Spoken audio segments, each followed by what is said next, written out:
నమస్కారం మిత్రులు, Rahul talks YouTube channel స్వాగతం. నా పేరు రాహుల్. ఈ వీడియోలో వచ్చే టాపిక్ ఏంటంటే, ఈ షార్ట్ 3 మినిట్ చేయడం చాలా మంచిదైంది.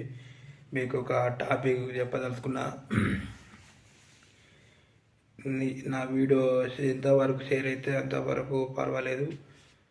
మీ ఇంట్లో ఖాళీ స్థలం ఉంటే, ఒక సెంటు భూమి ఉన్న కింద ఒక అంత భూమి అయినా ఖాళీ స్థలం ఉంటే మీ మ్యాక్సిమం ఒక చెట్లు కానీ మొక్కలు కానీ అంటే మీకు వీలైనంత వరకు, మీకు అంటే లేని వాళ్ళు ఉన్న పాసిబుల్ అయినంత వరకు వీలైనంత వరకు కూరగాయల మొక్కలు, పండ్ల మొక్కలు లాంటివి, లేకపోతే మనకు ఉపయోగపడే మొక్కలు చాలా పెంచండి. దానివల్ల మొక్కల నుంచి వచ్చే ప్రొడక్టు కాకుండా మనకు గాలి మన ఆక్సిజన్ లెవెల్స్ తగ్గుతున్నాయి. కాబట్టి వాటిని మెరుగుపరచాలంటే ఇదే, ఇంకా మనకు వేరేటి లేదు. ఇప్పుడు దాదాపు అందరు టెర్రస్ గార్డెన్ వేస్తారు. వీలైనంత వరకు టెర్రస్ గార్డెన్లు చాలామంది పెంచాలని మేము వేడుకుంటాను. దయచేసి నేను ఈ పని మేము చేస్తున్నాం. మా ఇంటి ఆవరణలో ఖాళీ స్థలంలో కూరగాయలకు సంబంధించినవి, పండ్లకు సంబంధించిన చెట్లు వాటిని పెట్టే మీకు చెప్తున్నా, ఆచరణలో పెట్టే మీకు చెప్తున్నా. మీకు ఎక్కడ ఖాళీ స్థలం వదిలి గింజలు చల్లండి. 4 రోజులు కాబట్టి అయ్యే ఎగురుతాయి. ఏం డైలీ పోషించిన అవసరం లేదు. మొలక ఎత్తి ఒక మోస్తారు చెట్టు మాదిరిగా డెవలప్ అయ్యేదాకా మీరు ఒక్కబెట్టేసి అవే వేగుతాయండి.